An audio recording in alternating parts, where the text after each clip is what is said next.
dengan 3,000. Kita perlukan 15,000. Maka kita buat cawangan di UM1, UKM1, 5 cawangan. Jadi 3,000, 3,000, 5 ada 15,000. Begitu yang runcit, dia boleh pergi sampai 8,000. Kita nak belajar macam mana? Sebab tu orang trade yang lebih besar macam Water, Tesco. Sebab tu dia macam big market lah, semua letak kat situ. Jadi dia untung ni sikit, untung ni sikit, untung ni sikit. Macam popular lah. Kalau kamu buat kedai kecil, untung marginnya sangat sedikit. Pensel untung bank. Kalau pensel dia untung 2 sen ya. Kalau kita beli 100, baru untung berapa? Jadi ni dia bagi untung-untung kecil-kecil lah. Untung tak besar. Jadi itu sebab tu perniagaan macam nasi lemak. Macam mana dia nak kayakan nasi lemak? Dia jual lobster. Nasi lemak lobster RM90. Ada yang TDI dia pergi makan. Tak picit harga. Kita pergi RM50 tu. Tengok-tengok lobster tu harga RM80. Nasi lemak RM7 lah. Baru dia beli untung banyak. Kalau dia nasi lemak takkan dia nak jual RM70. Telur yang dia beli, dia buat ayam macam mana kita nak jual tu? RM90. Mesti orang marah. Jadi macam mana perniagaan tu nak klik untung tinggi, dia buat lobster. Lobster kata dia beli RM40, dia jual RM80. Untuk RM40 lah saya mahu. Jadi orang yang jual cakotiau, nasi lemak, mi goreng, memang perniagaan dia ke RM5,000 ke RM10,000. Maka dia buat tom yam. Tom yam boleh jual mahal. Ikan siakap boleh dapat mahal. Dia beri RM20, dia jual RM48. Itu hak dia, normal, biasa. Tapi kalau kamu buka kedai-kedai biasa, jual cakotiau, nasi goreng, untung satu pinggan hanya dengan 3-4 ringgit. Jadi kalau main hari ni 20 orang je, 3 kali 20 baru RM60 pernah goreng buah beg kamu buat kerja lagi. Jadi kena ada kepelbagaian. Jual ayam sikit, ni sikit, ni sikit. Untung tak banyak tapi bolehlah untuk sehari 200. Itu cara dia. Wa alla yakuna muayyanan, tak boleh ta'yin, dia hanya bersifat. Sebab ta'yin jualan diri biasa. Kita sebut di sini. Kalau ta'yin tak ini bai'us salam. Bai'us salam benda yang berhutang. So tak boleh kita ta'yin. Hanya kita spesifik saja. Kalau kita ta'yin, saya nak beli kereta ni. Okey. Wala min muayyan, ada tempat-tempat tertentu tak boleh. Jadi orang kata apa? Hendaklah dia menjadi hutang. Okey, jadi tak boleh kita nak tentukan barang ataupun daripada sesuatu benda yang bersifat muayyan. Muayyan maksudnya ada di depan mata kita yang mana tidak bertanggung. Okey, itu maksud muayyanan. Bal dainan, adalah secara hutang. Baik, wal khamis alla yakuna min muayyan. Ulang tadi. Ya, yang kelima, wa alla yakuna min muayyan ka aslaftu ilaika hadha dirham fi sa'in min hadhihi subra. Jadi tak boleh tentukan jenis barang yang mana kita nak ambil. Contoh kita dah tempah gandum. Gandum tu daripada gundi yang telah ditetapkan. Dia mana-mana gundi. Kalau kita tetapkan tak ini bai'us salam, sifat bai'us salam tak berlaku sebab bai'us salam itu mesti cara berhutang. So kalau min subrah, min hadhihi subrah, kita ada ta'yin tempat. So tidak boleh kita mentakjinkan. Kemudian di sihhat salam fi barangan ni dipanggil subject matter. Kemudian untuk memastikan subject matter itu sah ada 8 syarat. Tadi syarat bai'us salam ni syarat barang bai'us salam. Wa huwa ay yasifahu, penjual mesti cerita ba'da zikri jinsi, cerita jenis apa? Beras. Okey. Nau apa? Basmati. Okey, bahan bisifatil lati yahtalifu biha zaman, yang mana zaman akan berbeza dengan sifat tersebut. Sebab basmati yang paling mahal. Beras Siam murah sikit. Beras Filipin okey juga. Kalau di Mesir dulu dia ada dua. Satu beras Arab, lembek macam beras Siam, beras Bulut. Satu lagi dijual beras Filipin. Itu baru macam beras Malaysia. Harga dia mahal sikit. Tapi kalau budak-budak yang malas nak pergi angkut kat orang negeri tu, dia beli beras Arab. Tapi beras Arab ni kena masak. Oh ni cara masak ni. Apa masak ni? Tak masak beli. Jadi kalau beras Arab, beras Siam, kita kena masak. Air tu sukat sama-sama dengan ketinggian beras. Kalau tak, kalau kita masak beras biasa, kita ayat tu kena lebih sikit. Kalau beras harap macam tu jadi lebih, makan pulut lah. Jadi cara dia, siapa yang tak tahu masak, dia buat cara beras Malaysia, nasi dia lembek. Jadi itu dia punya perbezaan. Jadi bila perbezaan macam tu, makan pun tak sedap, sudah tentu harga dia berbeza. Sebab tu orang yang valuer ni, dia tahu beras ni harga berapa, semua dia boleh check lah kualiti, tahan lama, kesedapan. Ini otak dia boleh tahu. Sedangkan beras juga, tetapi dengan keadaan jinsud dan lauk tersebut, yahtalifu bihasa, harga akan baik. Jelas kan? Itu yang pertama. Yang kedua hendaklah wa ayyadkura qadrahu, berapa kuantiti dia. Boleh baca dua dalam kamus Mukhtar Sihah oleh Abu Bakar Ar-Razi, kamus fiqh yang baik, dari kisah kepada Sihah oleh Jauhari. Dia menyebutkan qadarun, boleh baca dua, qadarun dengan qadrun, li maknan wahid. Itu kita kalau kita jadi belajar syariah, setiap bacaan kita cuba tahqiq cara bacaan itu yang diajar oleh para masyayikh. Kita jangan tak apalah baca macam mana pun tak apa, yang penting makna betul ya. Itu yang saya sebut tadi terkeluar daripada as-siratal mustaqim. Bukan ada sesat bacaan sesat, sedara-sedara bacaan sesat. Dan kebanyakan masyayikh ataupun asatidz dari Malaysia dia tak cermat apa. Dan kita kena kembalikan kepada kecermatan. Sebab kita nak ikut perintah Tuhan. Iqra bismi rabbikal ladzi khalaq. Iqra qira'atan sahihatan min haitsu an-nahwu wa min haitsu al-balagh, min haitsu sarf, min haitsu maqasid. Barulah akan menjadi qira'ah yang diinginkan oleh Allah. Allah Taala ingin kita baca qira'ah yang sahih, bukan qira'ah lahbatan ataupun asywaiyah. Bima yanfil jahalata anhu. Ini dia panggil bayan kepada ayyadkura, apa nama dia, qadra. Sebab kenapa kita kena terangkan jenis apa kadar dan kuantiti dia, untuk elak jahalah. Jahalah ini lebih umum daripada orang. Kadang-kadang macam orang tak ada langsung. Yang orang ada penipuan jahalah ni kadang-kadang ada, tapi kita tidak tahu keadaan dia sihat tak sihat, bagus tak bagus, ada aib tidak aib. Jadi bilangannya berapa. Sebab tu kita bilangan sangat penting. Nak berapa kilo, nak berapa biji, nak berapa bilangan. Kerana nak menafikan jahalah. Sebab pada setiap pengurangan itu akan berkurangnya harga. Kalau dalam buku kita kira muka surat, tiba-tiba hilang 2 muka surat, nampak tak? Dia bolehlah refund boleh. Wa in kana muajjalan, walaupun benda itu bersifat penangguhan, kena sebut. Zakara waqta mahalli. Apa beza mahalli dengan mahalli? Sebagai orang baca salam disebut mahalli. Yang salam disebut mahalli, tempoh waktu penyerahan. Mahil refer kepada tempoh, mahal refer kepada tempat. So bila kita nak serah barang tersebut, ini dia panggil tenor dia tu, tempoh dia. Kan kita beli barang tu, dia panggil apa dalam ni? Tempoh penyerahan. Okey. Apa istilah ini? Expectation time apa? Duration. So sekarang ni duration barang tu, kalau kita beli shipping dengan tempahan, bila akan siap? Itu kita tanya soalan, santai ni siap bila? Sebab itu rukun. Tak tahu, rusak boleh jadi, tulat boleh jadi. Berlaku kelewatan tak apa, tapi kena sebut. Sebab itu bila kita buat tempahan baju, kalau ikut syariah benar-benar, orang yang buat baju tu kena tahu tu mampu ada. Dia jangan terima semua.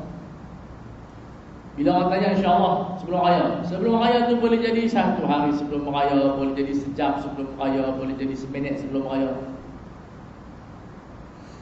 Nampak? Tapi disebabkan dia tak mahu sebut ketarakan, dia tak kata apa, nak semangat nak untung banyak tu. Tapi dia boleh buat. Upah orang ni dia hire orang ni outsource. Upah tu lah. Kalau dia ada ilmu, dia akan, saya hanya mampu ambil 100. Berdasarkan satu baju saya boleh buat 3-4 jam. Contoh dia kira semua. Kerja saya ada 10 orang, banyak duit. Tapi kalau nak ambil lepas raya, pakailah untuk raya haji. Sebab Zikra mahil, tempoh penyerahan itu kena sebut. Nampak tak detail tak fiqah? Kalau kita tunjukkan kepada auditor untuk good governance, tidak fiqah penuh dengan good governance. Orang tengok, oh bahasa dah. Cuma ni kita Arab kan, orang putih baca subhanallah. Kita dah bincang pasal governance syafafiyah ni. Hak ni syafafiyah. Tempat bukan setakat sebut tempat, sebut tarikh, tempoh. Siap. Cuma fiqh ni tak dimulai dalam bentuk industri. Kita nampak macam tu ya. Tapi kan kita orang kata apa, tulis balik dalam bentuk industri. Oh cantik. Wa ayyakuna mawjudan 'inda al-istihqaqi fil ghalib. Benda tu mesti ada di waktu kita berhak ambil secara ghalib. Dia tak kena qat'i. Ghalibnya apa dia, padi ni bulan 2. Tiba-tiba banjir, itu dia ada bab menjauhi lah. Dipanggil istilah dia apa jaihah tu ghalib. Macam corona apa kan patutnya, tapi itu ada dengan teori lah. Secara point dia, padi tu siap bila masak tu siap. Jadi kita letak tarikh indal istihqaq tu, benda tu mesti ada. Tapi kita nega, contoh dia benda tu di Malaysia takkan ada waktu. Maka salam barang pihak salam tu tidak boleh dikontrak. Adalah wa ayyadhkura mawdi'a qabdi, di mana tempat ni? Dia punya tempat di mana? Semua kalau kita tengok dalam kontrak ada tempat penyerahan. Kalau nak tukar mungkin boleh, tapi dalam kontrak tu kena buat dulu. Diambil di Port Klang ataupun diambil di mana-mana. Wa ayyakuna thamanu ma'luman, ini bertepatan dengan undang-undang komisioner. Sebenarnya komisioner sangat ketat, mesti sebut harga. Tak boleh sebut. Dalam fiqh kita ada khilaf di kalangan mazhab 4 dengan Ibn Taymiyah. Ibn Taymiyah dia bagi izin dalam benda-benda yang maklum tak sebut harga. Boleh sebut harga selepas. Tapi ini boleh digunakan dalam keadaan benda retail, benda-benda yang selalu, benda-benda yang tak ada risiko tinggi, bolehlah. Tapi kalau jual kereta, tak bolehlah sebut lepas tu. Jadi keadaan Ibn Taymiyah, kita ada kitab dia baru 3 jilid Fatawa Fiqh Muamalat yang ditahqiq oleh Syekhuna Dr. Ali Jumaah Hafizahullah. Betul-betul. Ibn Taymiyah dalam muamalat banyak pendapat yang menyelamatkan dosa-dosa kita. Dalam bab ni tak boleh khilaf, tak ada isu apa. Jadi kita terbuka dengan siapa saja. Sebab sebahagian besar pendapat Ibn Taymiyah ni, kalau kita tak guna, banyak orang kita ni berdosa. Kalau dalam kehakiman, Ibn Taymiyah mengharuskan penggunaan saksi bukan Islam. Mazhab lain tak boleh. Jadi kalau kita masuk undang-undang jenayah, kalau dah tunggu semua saksi orang Islam, tak ada lagi jenayah dah sabit. Sebab Malaysia ni 40% dia orang Islam je. Dia orang Islam, dia tengok kes saksi apa kes bunuh, tak pakai. Sebab dia orang Islam, pakai nak bunuh aja, jangan cari orang Islam tengok. Kalau kahwin tak apa, sebab kahwin ni kita ramai orang Islam. Tapi dalam kes-kes tertentu, dalam muamalah, dalam kedoktoran, kalau kita hanya meletakkan 4 mazhab dalam kedoktoran, katalah tunggu nak mati, nak sahkan kematian dia kena orang Islam, doktor Muslim. Tiba-tiba doktor Cina, tak sah lah kematian dia. Jentah macam tu dah. Bila nak sah kematian? Jadi ada benda yang memang ulama berfatwa dengan pendapat Ibn Taymiyah kerana menyelesaikan masalah. Tapi di Malaysia ni kena buat ke orang kata apa, keharmonian. Ada bab yang tak setuju Ibn Taymiyah, kita tinggalkan tanpa kita bahas. Yang perlu kita ambil itu adalah tariqah yang sahihah, insya-Allah. Itu yang dibuat oleh Al-Azhar Syarif. Pendapat Ibn Taymiyah banyak difatwakan, walaupun dari fiqh ni sebagai besar adalah Syafi'i dengan Hanafi, tapi ada mazhab mereka tak dapat selesaikan dengan mazhab mereka. Macam tu juga ada Ibn Taymiyah yang tak bisa selesaikan masalah dia. Jadi semua mazhab insya-Allah ala khair. Baik, ayat itu dalam fiqh ada bab-bab yang kadang-kadang kita terlupa nak sebut harga. Insya-Allah ada benda-benda retail tu kita maafkan. Kita sebut selepas itu, mungkin agak ada benchmark dia dan sebagainya, boleh selesai masalah. Tapi yang terbaik sebut harga dulu. Itu saya katakan, kamu semalam buat kajian nak istijrah dengan mu'aqqah. Tak baca doa, saya nak tahu. Jadi macam kita istijrah ni, macam kita makan di kedai. Kita ambil dulu, bayar kemudian, harga semua kemudian. Itu bayar istijrar. Itu kalau ikut mazhab Syafi'i tidak sah. Sebab majbur. Harga tak tahu, bayar pun tak tahu bila. Bila kita tanya, makan je cik, sehari kita makan, makan apa? Kita pun tipu sikit. Ambil udang 3, kita 2. Boleh berlaku penipuan di antara dua pihak. Yang kedai mamak pun tipu kita juga. Orang-orang nak RM20. Tak tahu dia kira apa. Yang tahu RM20 balon. Itu cara mamak dulu lah. Mamak sekarang kalau yang macam apa, yang bawa Datuk Syamsuri tu apa, kedai apa? Kedai mamak yang famous tu? Ha? Yang Datuk Syamsuri pegang tu.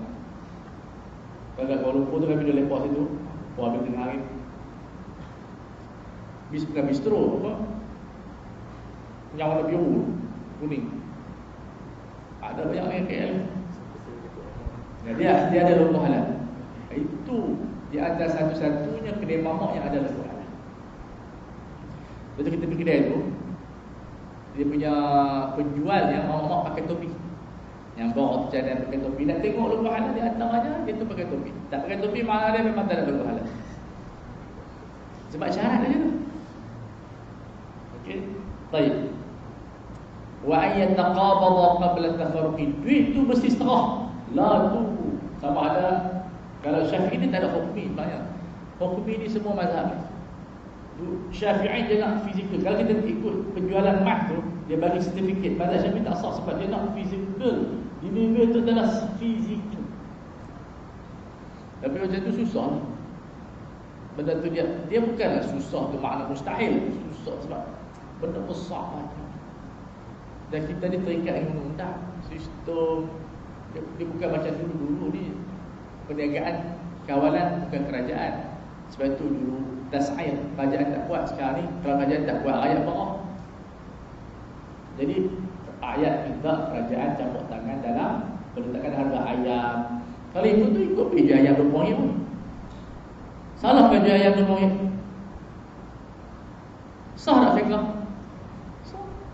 Rumah kita ni ramai yang B40 M40, tapi M40 pun ketua juga lah. Dah banyak kena buang kerja dan sebagainya. Jadi itu dipanggil tadakhul siasi. Itu dipanggil ahkam tas'ir. Sedangkan dalam mazhab Syafi'i la yajuzu tas'ir. Meletakkan harga oleh kerajaan tak boleh, dia ganggu market penjual. Kita tengok wakil kita, kalau kerajaan tak buat macam tu, teruk kita. Pedagang ayam jual RM30, RM40, siapa nak beli? Orang kaya sahaja. Jadi kita mungkin boleh jual kepala ayam, toge ayam, kaki ayam ikut. Kena buat macam tu ya. Tapi kita tak pakai kaki ayam, kita nak pakai daging ayam. Maka di situ kita tengok mesti ada campur tangan kerajaan. Satu mazhab Syafi'i ini dari sudut kebebasan lah. Yang mengharuskan tas'ir ini Ibnu Taimiyah dan Ibnu Qayyim. Kerana dia kata sebab zaman ni berubah. Zaman dulu peniaga baik-baik belakang. Peniaga ambil kesempatan, kemudian barang tu sukar didapati. Kita ada masalah dalam ekonomi, kita bincang apa? Kekurangan sumber. So, bila bukan sumber ni, orang yang ada kuasa besar, dia memiliki sos yang besar, dia ada modal yang besar, dia beli semua. Sebab tu kerajaan semua Tasri Mukhtar Bukhari tu bagi 10 juta sebab dia kaya sangat. Pernas dia punya, apa lagi, Gardenia dia punya, hotel dia punya, semua dia punya. Tapi di sini polisi kerajaan dia tengok seorang aja kaya. Jadi maka dia ada hak untuk suruh dia beli. Kalau banyak mana 10 juta. Saya kalau Bukhari saya bagi kat kelas ni 20 juta. Saya bang. Semua dulu atas kapet mah. Dah 20 juta. Tak tahu nak beli apa. Semua bagi iPad free ni. Macam rancangan Oprah. Yang Oprah tu siapa main rancangan dia semua dia bagi hadiah. Tengok-tengok bawah ada kereta, 7 kereta. Yang ni dapat hadiah. Tu Oprah. Sebab harta dia berbilion. Saya kalau harta berbilion, saya rasa kelas ni 10,000 amat. Sebab siapa main saya beli 10 biji kereta Vivo. Tapi syarat 3 hari penuh. Penuh kotak sebab apa? Siapa main kelas dapat 1 biji kereta. Toyota ke apa, Allah pakai apa pun. Sebab kita semua untuk tumbuh ni miskin, maka tak bagi apa. Tak ada. Wa ayyakuna ahlu salam najizan la yadkhulu khiyar syart. Najizan maksud dia tak boleh ada khiyar syarat. Lawan dia adalah muallaq, tidak boleh ada ta'liq dan bersyarat. So itu saya tak dapat create. Saya pun tak tahu sebab apa term. Maksudnya najizan ni tak ada syarat, tak ada ta'liq dan syarat. Tak tahu istilah Melayu tu ada tak satu. Itulah kita kekurangan bahasa Melayu tu. Kalau ada satu term cantik, maksudnya akad itu berlaku dalam bentuk tanpa ada sebarang syarat dan pentadliqan. Kalau letak syarat tak boleh, sebab benda tu dah tempah syarat. Apa lagi? Syarat dah penuh dah, pakai syarat dah letak. So tidak boleh. Jadi dia mesti najizan. Kontrak tu dia semua je, tidak boleh berkuasa. If tak boleh. If any itu separate lah kalau ada perosakan. Tapi dalam kontrak tu barang ni kalau boleh tak, kalau tak jadi saya tukar buah ni, tak boleh. Dia memang macam tu, kena betul-betul kita determine saya nak padi. Kalau tak ada padi saya nak gandum, tak boleh macam tu. Dan tidak ada bersyarat, sebab benda boleh bertukar, kosong ganti, dia bukan muayyanah. Okey, faslun. Tak percaya? Baca. Ni bab kolateral. Memang kolateral ni digunakan dalam perbankan sangat luas, dan kolateral dalam perbankan tak ikut Syafi'i lah, sebab diguna macam-macam. Akaun saving kita, apa makhluk yang ada kat kita punya akaun kita tu semua dia buat sebagai apa nama dia, kolateral. Sebab tu kamu PTPTN ada kolateral tak? Dia penjamin je kan? Tapi bayar. Siapa jadi penjamin kamu dalam PTPTN? Ayah. Apa kalau yang gerak pun anak ayah. Jangan cikgu, sebab dulu cikgu usia. Sebab kebanyakan ayah tu petani. Jadi bank tak terima sebab petani. Tak ada syarikat, tak ada slip gaji. Jadi pergi kat cikgu sekolah. Cikgu sekolah ni Rasulullah dengan niat menjadi cikgu yang baik.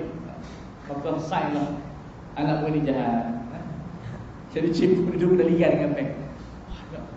Jadi kita jangan jadi macam tu. Sebab tu kita bila belajar fiqh ni sekarang, dalam fiqh tu ada dakwah, ada bina, ada hadarah, ada semua dalam fiqh. Semua kita kena baca sistem. Jadi sebelum kita masuk kolateral, dan kita tengok macam mana pajak gadai dalam Islam. Silakan. Ya. Istijrah mazhab mana yang benar? Hanafi. Dia punya kerangka dia. Okey.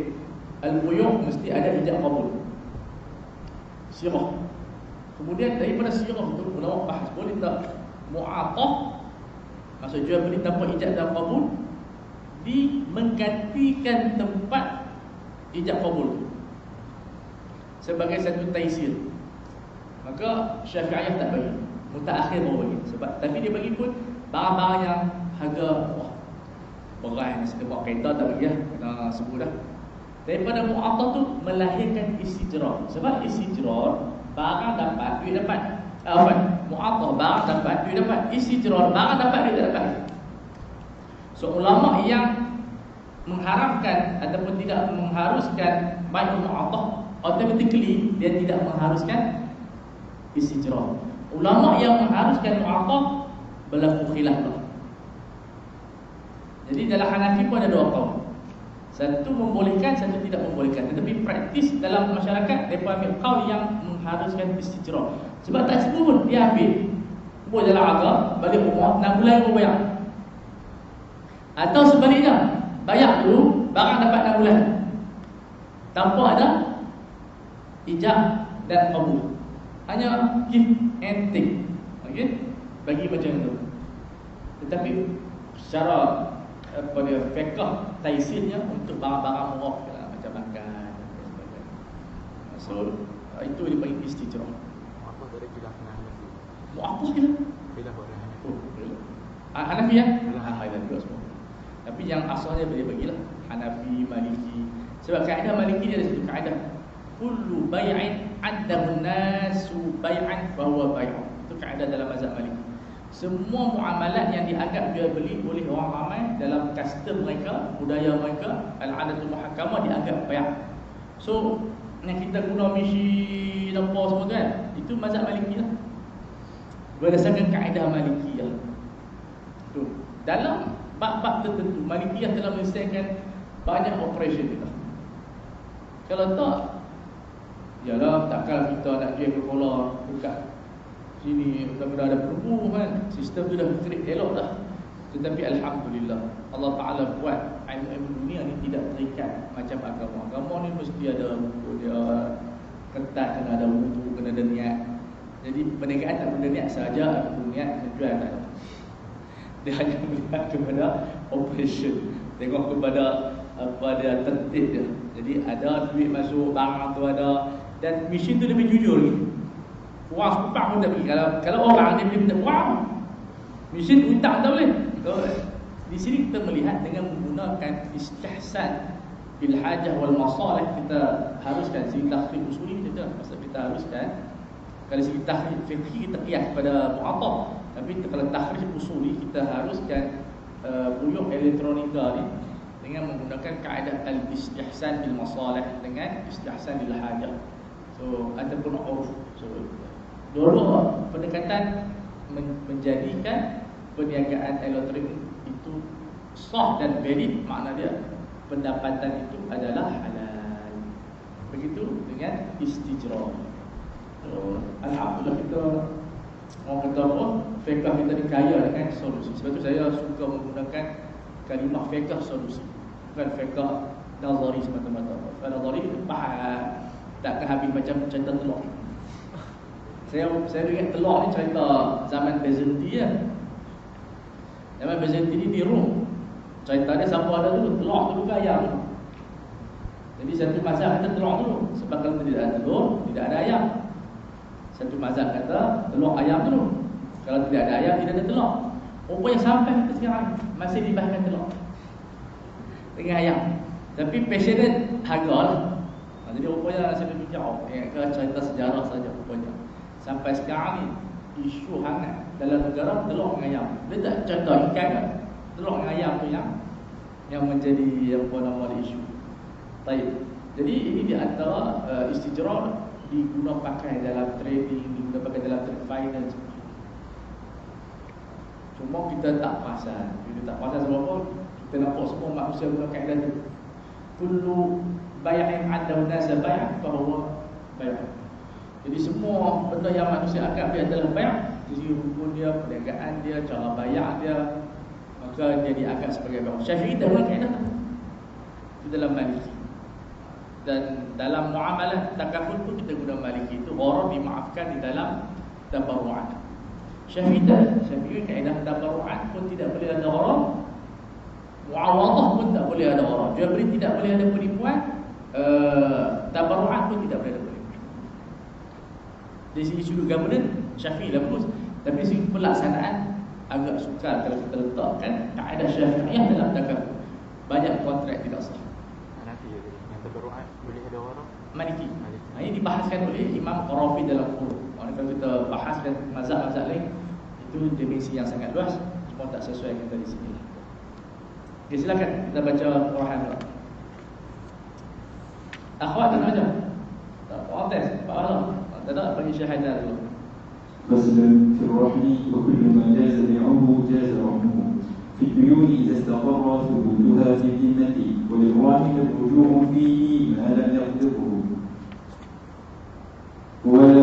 ولا يضمنه المرتهن إلا بالتعدي وإذا قبض بعض الحق لم يخرج شيء من الرهن حتى يقضي جميعه.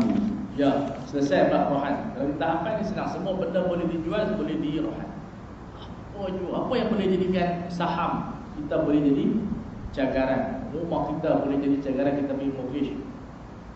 Jam kita boleh guna cagaran, kalau jam itu bernilai. Gelang kita, kereta kita. Jaza rahmu fi duyun. Jadi hutang duyun ni lebih aam daripada qardun.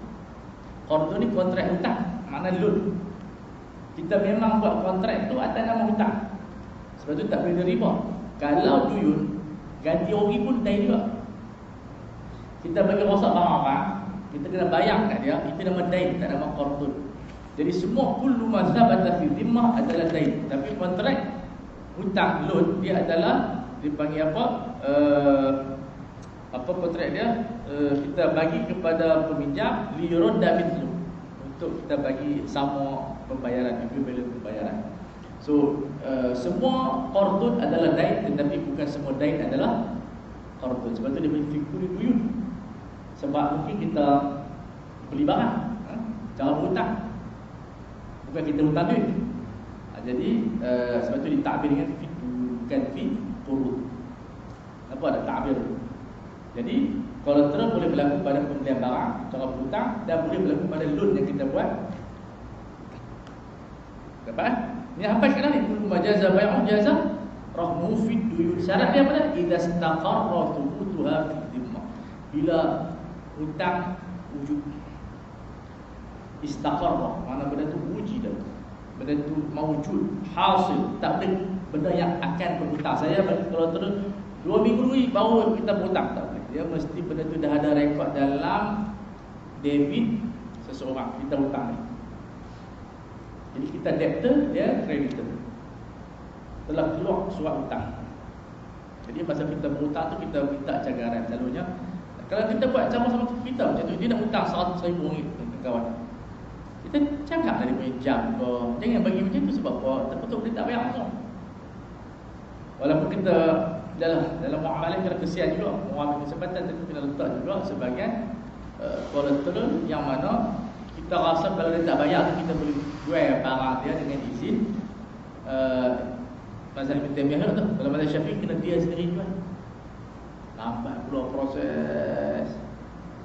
Kalau di bank kita guna Ibn Taimiyah, bank sendiri yang jual setelah dia gagal membayar hutang tersebut. Sebab customer ni dia punya otak dia, dia dah betul lebih jual. Dia kata, Allah, saya tadi dia mula alasan dia. Dia mula membuat skrip-skrip penipuan dia. Jadi susah. Tapi yang tu yang sebenarnya lebih moga benar, sebab kita sendiri bagi dia jual. Jadi kalau ada lebih, dia ambil dekat dia. Dan kalau cukup, tak apa. Tapi disebabkan perangai, dia panggil dalam istilah tu moral hazard, sikap akhlakiah yang mendatangkan risiko kepada pengutang tersebut. Terpaksa kita ambil pendapat Ibn Taimiyah. Kita sendiri yang jual barang dia, yang ada di bawah jaga kita. Dan kalau ada lebihan, kita bagi duit itu kepada dia boleh. Kita pun tak marah, betul tak? Kalau nak tunggu dia jual, bila dia jual? Nampak tak? Sebab kita tahu, kita sendiri pun kalau kita dipu hutang, otak kita ni macam tak ada dipunuh mana pula ni. Jadi ini iskaliah. Tapi ini penting. Idza istaqarra thubutud duyun fi dhimmati siapa? Al-madin. Debtor, orang yang berhutang, mana betul-betul ada penghutangan. Jelas? Wal rahim, siapa dia rahim? Ar-ruju'u fihi ma lam yaqbidhu. Kita rahim sifat kepada penghutang. Betul? Orang yang dia bagi, orang yang berhutang, dia yang nak bagi cagaran kepada orang yang berhutang. Okey? Baik. Ar-ruju' ma lam yaqbidhu, dia boleh tarik balik selama mana tak dipegang oleh penghutang yang kita namakan sebagai murtahin, iaitu pengutang. So kalau tengok penghutang, nama dia muqtaridu, kita debtor. Penghutang muqrid. Rahib sama dengan muqtarid. So dia hutang, dia yang bagi cagaran. Maksudnya saya hutang 10,000, saya jaga tanah saya. Saya muqrid, saya bagi hutang, saya menerima cagaran tersebut, saya muqtad. So orang yang bagi cagaran, selagi mana bank tu tak ambil, tapi bank ambil lah. Mak nak cerita penggambaran dia. Dia boleh tak apalah, saya pegang barang atau berganti barang lagi, selama mana tak diambil oleh pengutang. Ai malam yaqbidhu, satu apa yaqbidhu fa'il dia apa dia? Tu adalah marhunah oleh murtahin. oleh muqrid, oleh berhutang, oleh bank. Wala yadmanul murtahin, bank bahasa modernlah, bank ataupun penerima cagaran ataupun pengutang kreditor tidak perlu mengganti melainkan ada misconduct illa bitta'addi, dia cuai. Cuai macam mana? Dia pergi guna, dia cagak kuda, tak nak kuda kawan, patah kaki, itu dia pergi cuai. Sebab tu Hanafi buat bayar muwafaq. Sebab takkan tu saja 3 tahun kuda tu dia cantik kuda geram. Jadi kredit bayar muwafaq supaya kuda itu boleh digunakan pakai oleh pengutang tersebut. Cuma 3 mazhab tidak mengharuskan. Ayufi pun tak membolehkan. Di Malaysia belum ada keputusan, belum ada PD. Tapi saya tak pasti boleh tak boleh. Tapi nampak macam ke arah boleh. Allahu'alam. Jadi kena tengok tu keputusan apa dia, pakar-pakar kita.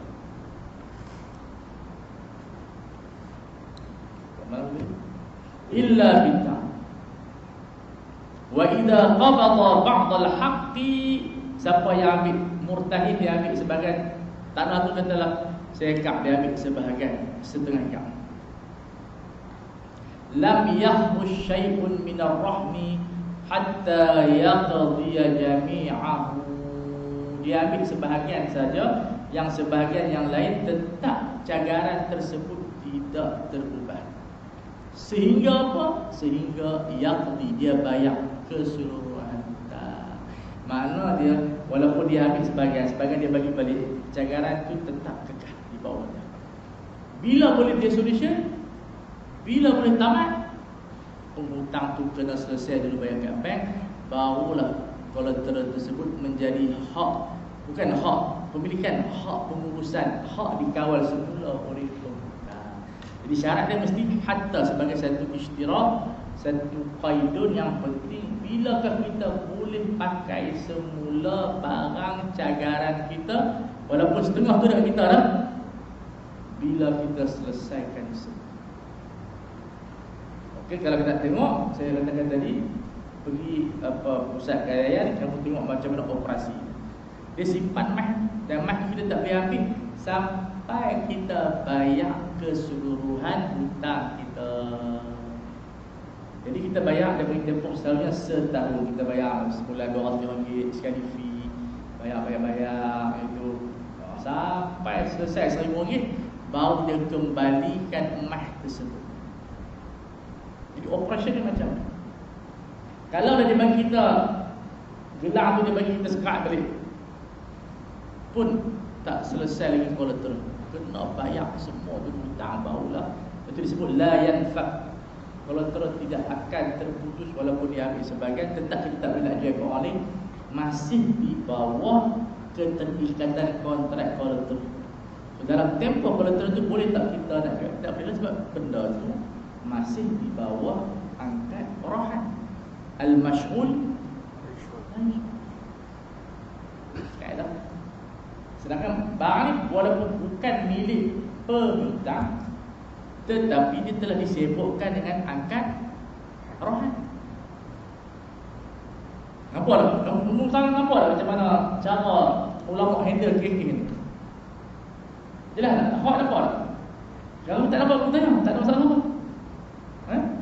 Okey, selesai bab rahan. InsyaAllah kita buka soalan.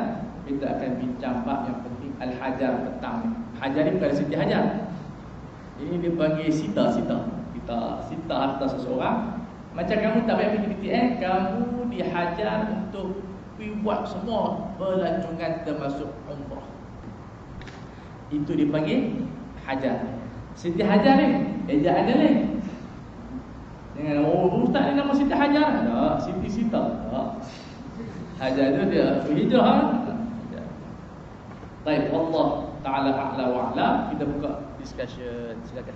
Ustaz, saya pernah tengok dalam drama, dia punya cara gadaian bila dia buat pinjaman dekat bank adalah dia rohan saham syarikat. Jadi bila dia rohan saham syarikat, harga market saham ni dia meningkat dan menurun, dan dia punya letak syarat kalau saham ni turun daripada harga yang ada price yang dia letak ni, so gadaian tu jadi milik orang yang tak boleh. Gadaian tak ada syarat-syarat. Boleh. Wah, kapitalis. Dia syarat dia tak boleh dimiliki. Contoh filem tu. Kalau macam dalam gadaian emas ni Ar-Rahim, mereka biasanya akan bagi duit 7/10 daripada harga. Ada 80, ada 20. Kenapa dia letak syaratnya ni lah? Yang tu dah dia tak habis semua. Sebab apa? Dia emas, dia bukan jual emas. Dia bagi duit. Jadi itu untuk security. Takkan dia dah bagi semua. Kalau dia bagi semua, kos pun tinggi. So dia bagi 80%, 70% daripada harga emas. Emas satu, emas tu naik turun harga. Kalau dia bagi full, tiba-tiba harga turun. Kalau dia jual balik, kita kena tambah. Nampak? So selalunya memang macam tu. Itu security. Macam kita lah buat personal loan. Kalau kita beli kereta financing second hand, dia takkan bagi satu orang. Dia bagi 80%. Tak kata tu second hand lah. Nilai pun teruk dah. So dia bagi 80%. 20% kita kena bayar tuan kedai tu. Sama dengan cagaran. Kalau dia bagi katalah harga emas 3,000, dia bagi 3,000. Risiko kepada dia. Kalau emas tu turun, dia nak jual je lah. Dia kena kita pula lari tu. Dah kita bukan semua dia pecah. Apa kedai tu jual, memang berbiar dia jual, kita bayar lah. Kata dia macam dia jual tu kurang daripada hutang, dia mesti cari lah. Tu kita lari. Nampak? Kalau ada lebih, kita tak lari, kita ambil. Customer macam tu lah. Bila untung kat dia akan, bila orang kat dia pula pening bagus. Sebab tu kita ada dalam bank ni harga ratio. Dia akan cek ratio kita. Kalau kita ada hutang komitmen 60%, dia tak bagi dah 4%, 60 hingga 70. Sebab dia kira kemampuan kita nak bayar hutang tu ada.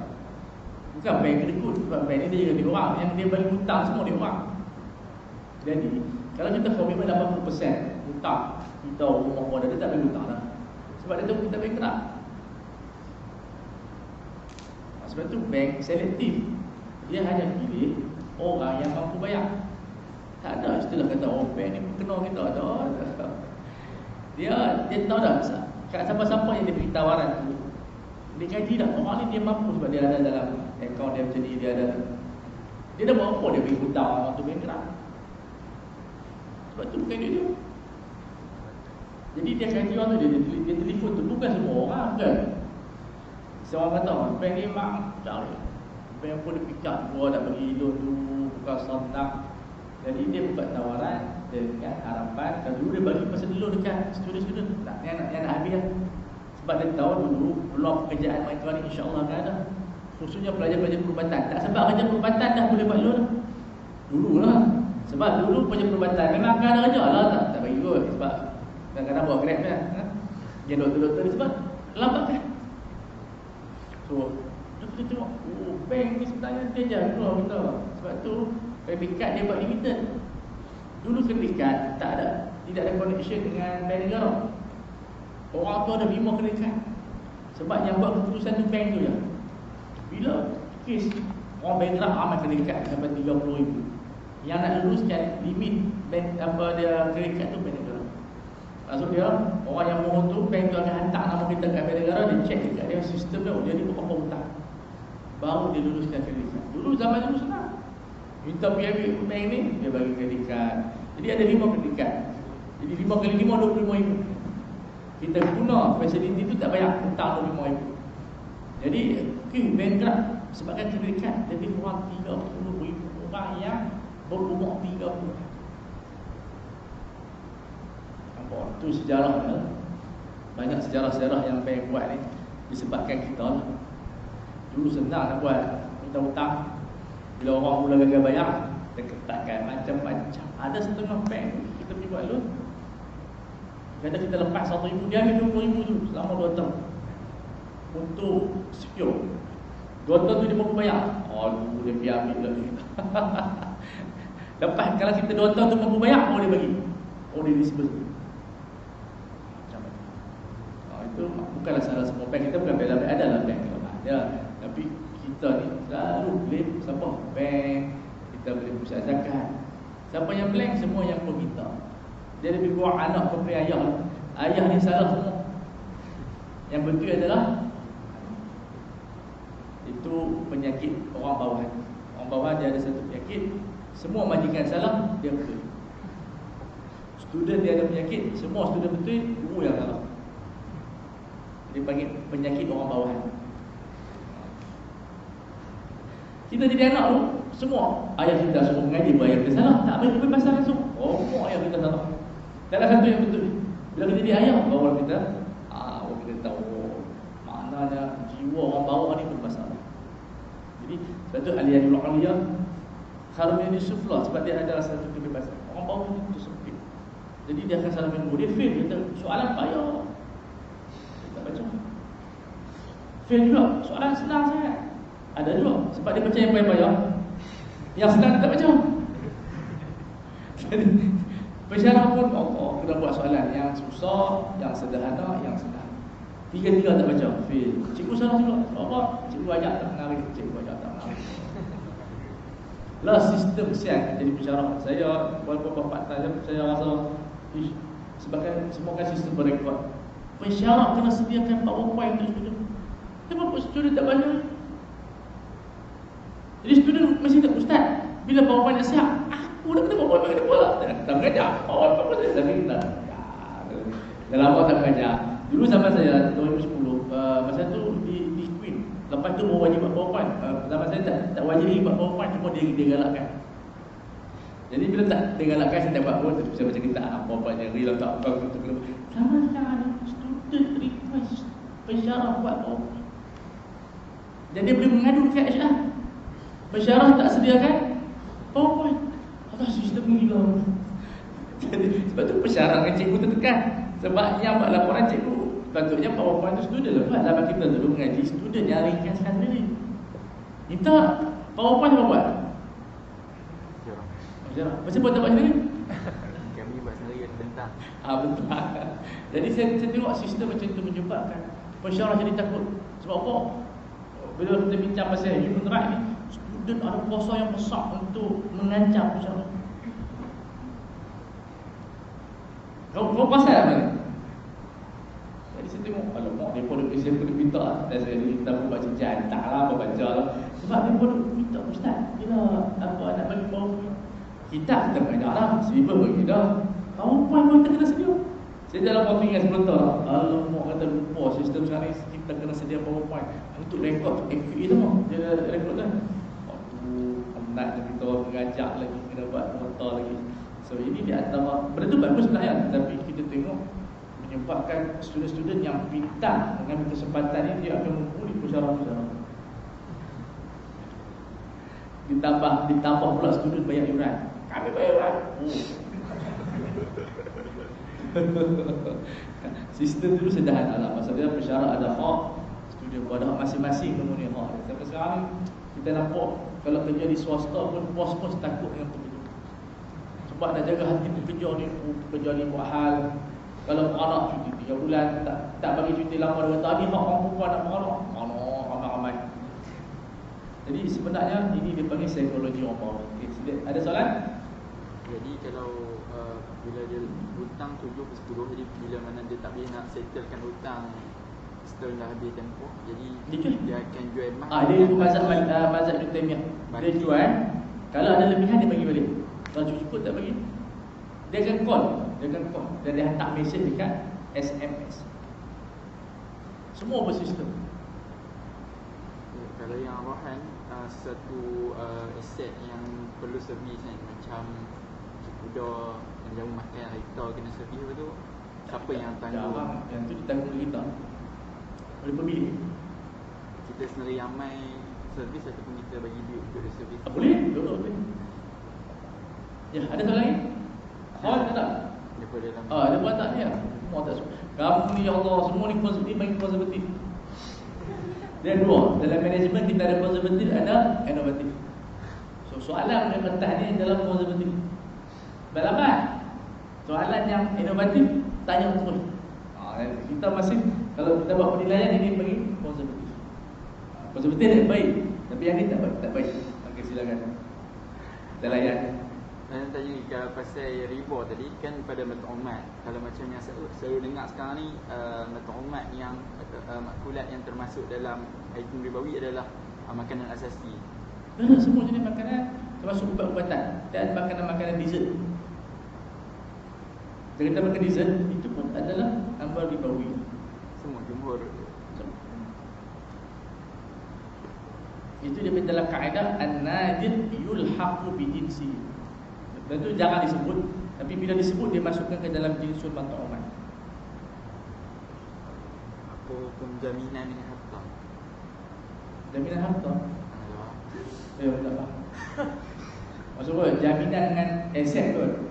Maknanya kalau apa rosak-rosak barang, jamin dengan bukan jamin dengan duit. Jadi kena cairkan, kena liquidkan kita tu.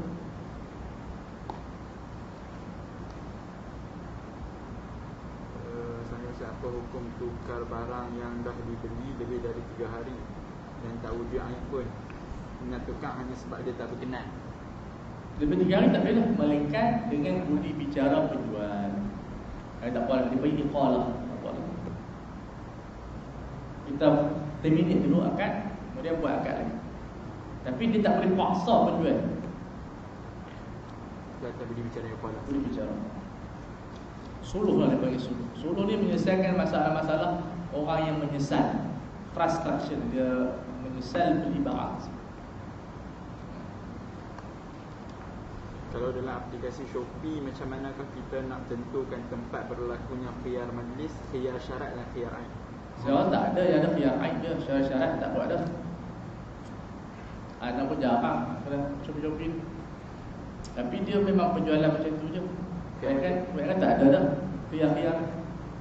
Cuma khiyar aib je lah. Khiyar aib. Kumpul berlari kadang payah kita balik. Dalam bank soft, taman dengan musmannya macam ni kita nak tengok empor tu boleh jadi emas saman, boleh jadi perak tu saman, boleh jadi ringgit tu saman. Makna dia boleh jadi dua pihak tu. Yang penting selepas kalimah pertukaran tu. Kalau kita ke exchange jadi apa yang kita ada duit ni kan, kita ada duit RM, kita nak ubah untuk dapat duit Riyal Saudi. Jadi duit yang kita jual duit kita adalah mabiah, riyal tu adalah saman. Kalau kita yang pilih dia. Kita punya musman. Kalau kita penjual, maksudnya kita yang pembeli. Kalau kita masuk kita sebagai pembeli, kita jual, kita lah jual. Kita jual, jadi riyal tu adalah saman. Jadi yang perlu ta'yin tu yang kat kita lah. Ya, ta'yin kita. Dan kita yang nak duit tu. So, ya. Sebab kita fikir nanti kalau tak ada pula riyal, dia tukar pula dolar contohnya. Tak ada soalan kan? Semua diam, saya contoh banyak ni. Aduh, kamu semua macam mana kamu nak cakap ni? Kalau yang macam saya sebut pasal asas bagi gaji imam adalah al-habsu. Jadi habsu tu dikira time value money. Ya, semua benda-benda yang kita buat dalam bentuk kita kena buat untuk orang, mufti, Perdana Menteri. Dalam askar pun macam tu. So, askar dia ijarah. Askar ijarah. Dia tidak kira macam dalam jihad yang haram untuk ijarah untuk. Kalau kita masukkan dalam tu boleh juga lah. Dia bagi mahbus, ahkam. Jadi dibincangkan oleh Ali bin Abdul Salam. Semua benda tu yang kita terpaksa buat disebabkan umat, itu dia bagi habs. Askar sebelum dia pergi berperang tak dikira sebagai mujahid. Mujahid khofmi lah. Niat dia berjaga malam dia di sempadan. Jadi waktu tu kalau kita gaji dia gaji kena gaji atas taat ataupun atas servis. Banyak servis dia punya latihan dia punya apa semua tu. Sebab dulu dalam dia bagi treasury lah, pembandaraan negara tu memang ada peruntukan khas untuk tentera. Yang dia bagi arzak, dewan. Memang mereka kena bagi. Kalau dia pun tak bagi gaji, siapa yang tentera bukan senang. Sebab kewujudan tentera tu adalah melambangkan keamanan sebuah negara. Cuba negara tu tak ada tentera, penjenayah dan juga musuh akan masuk siang malam. Jadi dengan wujudnya markah ni kita dah boleh capitalizekan dia sebagai satu angka gaji. Dan gaji yang besar di Qatar, tentera bergaji 60,000. Gaji paling besar di Qatar tentera. Kaya tentera dia pun. Kita start 2005. Tapi itu alhamdulillah di Malaysia kita ada skim pencen, kita ada skim pembelian rumah khas untuk tentera. Jadi dia punya rumah-rumah murah. Dia pun ada taman sekali. Banyak yang tentera dapat, tapi bukan sedar yang tentera. Latihan, dia punya tahap kesihatan tinggi, tak boleh ada hernia, tak boleh ada apa-apa penyakit-penyakit dalaman. Sebab dia punya latihan teruk. Dia kat hutan lah. Kau hitam tu. Bila dalam isu latihan tu, dia tak ada timbul isu tu lah, ujrah atas tuan kan? Sebab Ya, ada. Bisa. Boleh buat ijarah lah, ijarah. Okey. Tak ada soalan kan? Semua dia. Kamu boleh faham ni? Betul ke? Saya takut pengajian saya tidak memberi faedah. Sebab semua berdiam diri dan tidak bercakap-cakap ketika khutbah. Dan jadi akal khutbah kita. Biasa kita mengajak solat Jumaat kan, apa perbincangan insad dalam ni, tapi apa dia pengajian ni kena madrasah Abu Hanifah. Sebab tu Syekh Jumaat kata apa, pengajian janganlah macam Abu Hanifah bising. Kalau diam macam ni tak bagus. Manhaj Imam Syafi'i, adab Imam Malik, akhlak Imam, pada warak Imam Ahmad. Jadi dia menghimpunkan semua. Kalau kelas kita dia di Malaysia je tu, duration je satu kata yang. Jadi dia anggap sebagai satu adab. Itu keadaan dia satu mana kelas yang rugi. Sebab dia tak ada soal jawab. Dan kita terbiasa macam tu.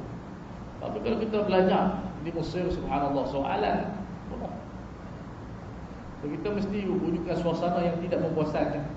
Saya rasa suasana ni membosankan. Ya, tidak menghiburkan saya. Jadi kerik lah soalan sikit. Ramai kau lah soalan apa. Buat macam TV tu soalan semua berkerik kan. Ustaz tu jawab, tapi soalan TV tu ustaz tu yang buat soalan. Ada lah juga. Tapi dia tak mencerminkan hakikat. Sebab di TV ni sebagainya lakonan lah, makna lakonan. Soalan yang diberikan tu dah diberi sebelum. Tapi baguslah untuk security tu baguslah. Tapi dia tak syok sebab bos. Dia ditapis-tapis, jadi soalan tu dia tidak memenuhi keperluan semua orang. Sebab soalan tu dah telah diskripkan. Jadi ustaz tu menjawab soalan skrip. Jadi dia ada jawapan dah. Tapi bagus dia untuk keselamatan tu baguslah. Tapi dalam kelas saya tak ada skrip. Kamu tanya apa yang kamu terlintas, kita bahaskan. Ya. Wakil, broker dia tak perlu bagi tahu berapa banyak untung yang dia ambil daripada kena al-wakal bil ujrah kemudian sama ijarah. Jadi at-takun al-ujrah itu maklumatan. Sebab tu dalam kes korban yang menjadi kesalahan korban tu, ejen-ejen ni dia tak sebut harga servis. Kena sebut dekat ni. Sebab tu yang kita buat dalam struktur syariah, upah kena sebut fee berapa, 10% ke. Yang mereka takut sebut, dia orang tengok, ui hampa ambil untung banyak. Kalau hampa nak buat sendiri, siapa nak buat sendiri? Jadi ada hak kita nak ambil 10% ke 15% ke. Kita yang beli, kita yang sembelih semua. Tapi syarikat ni masih takut nak disclose berapa banyak upah dia ambil. Walaupun wakil setuju dengan untung yang kita ambil banyak tu, kita still kena beritahu ujrah dekat sebut. Itu sebab dia bicara tadi ayakun dan taman maklumat tu semua dalam uqud muawadah. Termasuk dalam ijarah. Wakalah bil ujrah dia termasuk di dalam polisi ijarah.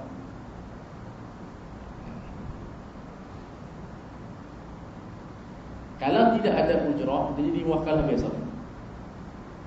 Kalau dah kita takyinkan upah, kita kena sebut nak berapa. Sebut 10%. Kalau orang tetamu dia buat sendiri. Jadi ini yang berlaku dalam ejen-ejen yang buat korban tu, dia tak mention berapa upah yang dia dapat. Upah yang akan dapat nanti mewakil yang akan bagi dekat dia kan. Dia ada bayar. Saya ada dalam Mana dia kata dia letak 1,000, 10% daripada 1,000 tu upah dia. Cuba tengok bank tak ada satu dia tersebut.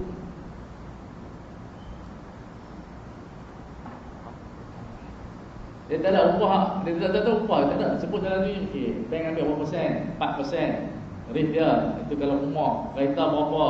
Personal loan 8. Ada dia sebut. Dia diam. Tak boleh. Itu termasuk dalam fraud. Kalau dalam commercial law yang buat ejen-ejen yang korban tu, dia telah melanggar undang-undang di bawah peruntukan pembohongan. Jadi siapa-siapa yang buat, dia kena minta halal balik kepada orang. Kalau nak semua bagi balik, dia makan habis lah. Begitulah ejen-ejen nak tahfiz dan sekolah kena sebut dia ambil berapa kat sekolah. Bukan dia pakai, tapi tak boleh ambil yang ejen sekolah ni, dia tak boleh ambil lebih daripada 10%. Yang ambil lebih 10% tu adalah pendapatan yang terlarang. Sebab Allah mokeh pada zakat kata terberlaku 10%. Mereka dakwa kata bank negara bagi sampai 30%, itu semua pembohong. Tak ada pun bank negara kata 30% kepada ejen-ejen. Bayangkan kalau dia kutip 300,000, dia dapat berapa? Kalau kutip juta, 300,000 dia makan free. Kalau orang tahu orang tak bagi, dia ni dibagikan sekolah bagi dia lah. So di situ kena structure balik ejen-ejen yang jadi broker-broker sekolah, masjid dan sebagainya. Kadar itu mesti kurang daripada 10%. Dan cara dia duit tu diberi kepada sekolah dulu. Dan kita pergi ceramah, dapat duit, kita potong siap-siap tengah jalan tu. Ada kutipan telefon 30,000, potong 10,000 kat kita, 20,000 masuk kat sekolah. Itu salah. Sebab kita ni nak rekod duit, orang bagi 30,000, mesti kita masuk dalam income ataupun revenue tu, dalam account tu dengan nilai 30,000 sebab dapat 30,000. Sebab kalau tak masuk dalam account dulu, 10 kalau kita tabur 20,000, 10,000 tu pergi mana? Nak rekod kat mana? Itu yang berlaku tu. So masuk 30,000, barulah dia sekolah ataupun masjid bagi duit hasil yang direkod. Dia kira lah minyak kereta, servis, hotel, upah. Dia bagilah untuk 3,000, 5,000 lah, bola 5,000.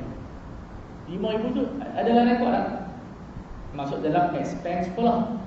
Kalau dia bagi 20,000, 10,000 dia sapu tengah jalan, jadi nak rekod atas apa? Sebab orang tu bagi dekat dia kat sekolah, dia potong tengah jalan. Itu yang banyak berlaku. Jadi tak syariah apa ni. Dia masuk dalam khianah. Masuk dalam ya. Kalau wang tak ditutup, boleh kata lepas apa? Macam mana? Wang yang tidak ditutup. Itu unclaimed money. Unclaimed money ni segi undang-undang kita tak dia untuk kita boleh lah. Untuk orang tu kita kena waris dia untuk. Yang kita unclaimed money kat Malaysia ni berbilion. Yang tak claim yang kalau orang kajian banyak lah, kan? Yang dia tak claim, dia tak sedar pun banyak, berbilion. Dah mati dah, kadang-kadang dia ceramah. Orang malas claim sebab orang isi banyak sangat. Dapat RM100 je. Tapi kena claim sebab dari segi akta kerajaan tak boleh nak melabur dia tu. Dia tu tidak kat situ je. Claim banyak di bank. Dia tutup account 10 hari dia tak claim. Betul tu. Dalam koperasi itu dalam dia ada akta dia. Unclaimed money. Tapi ada pesara-pesara ada berkajian duit tu dah berapa banyak kan? Orang pun dah mati habis. Baru Kelantan buat. Kita cuba check mungkin ada. Kelantan tu dia buat satu di tempat pasar tu, dia nak tolong orang ramai macam MCO tu. Dia buat siapa nak check ada tak duit dia tutup. Ada yang orang tu dapat 9,000. Dia tak boleh tutup. Seronok dah macam MCO tu. Saya ada yang tak tutup ni. Tapi kena check balik. Sebab ada yang ceramah-ceramah kerajaan kadang-kadang dia minta macam-macam. Apa CD, degree, yang aduh malai lah crazy. Jadi kita account dah tutup dah, kita tak claim. Tapi ada. Tapi saya tak banyak lah, ratus-ratus je lah. Saya rasa lah. Tapi kalau kumpul sejuta orang, juta. So, itu dia ada akta dia. Tapi segi fiqah, patutnya kerajaan boleh lapor. Tapi tak ada. Undang-undang tak boleh. Macam-macam fiqah kita. Cerita unclaimed money ni cerita yang tu lah. Yang gua tu 3 orang tu. Yang pintu tu tutup tu. Kan seorang tu dia jaga kambing tu. Dia lari. Bukan dia lari, dia tak ambil upah. Hilang tiba-tiba. Di mana meraya. Dia ada pekerja yang bermasalah tu. Dia hilang. Jadi tuan dia ni jujur, ternak dia punya kambing dia sampai banyak, dia main balik minta upah dia. Kata mana upah tu dia, satu kandang. Biar tu aku bilang contoh sekor yang ni. Dia dah apa? Jadi dia ada hak, dia ternak dia semua tu. Tapi dalam bab tu tuan dia tak charge apa-apa pun. Tapi kalau zaman sekarang mesti charge sebab kita ada kos-kos sebab kandang tu dia tak charge apa-apa. Dia memang ada kandang, kemudian rumput for free. Tapi kalau mereka kajian, ambil daripada cerita tu lah, unclaimed money. Semua sebenarnya dalam kitab turas ni dah cover lebih kurang 70% kata Syekh Ali Faradari isu-isu semasa. Siapa yang mendalami kitab turas dia boleh cover 70% isu semasa dalam bentuk kefahaman. Okey, kita rehat kan? Allah Ta'ala a'lam wa a'lam. Makan apa yang dapat boleh makan. Tapi petang ni bagilah hangat sikit. Semalam dah hangat. Baik. InsyaAllah boleh ambil dia nasi ayam penyet orang tu tetap orang makan serta yang datang yang Sabtu tu kita tak sediakan Sabtu depan ni boleh rehat dalam surau sebelum lepas ada mula sesi dan seterusnya. Akhwat pergi mana ni? Dah meninggal dunia? Awal Syekh Mahathir Jamak ramai je. Baca ramai. Saja melawak ya. Kita habis malam ni sampai insya-Allah kita baca sampai sebelum doa lah. Kan besok start sampai doa lah kita baca Ihya Ulumawat. Nonton.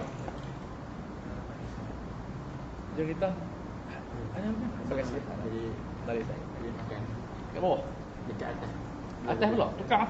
Jadi bilik makan lah. Malam dia tutup.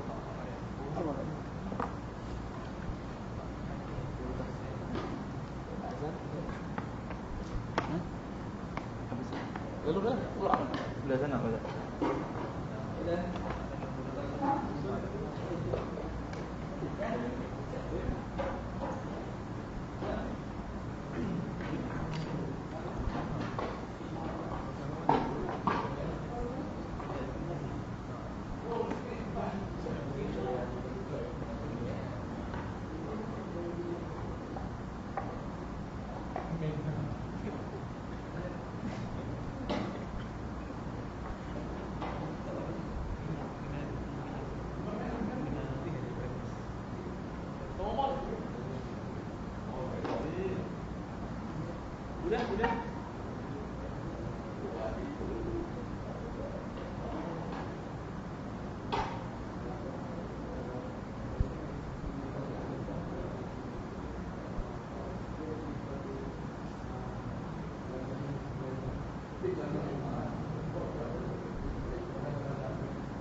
Kita dah banyak.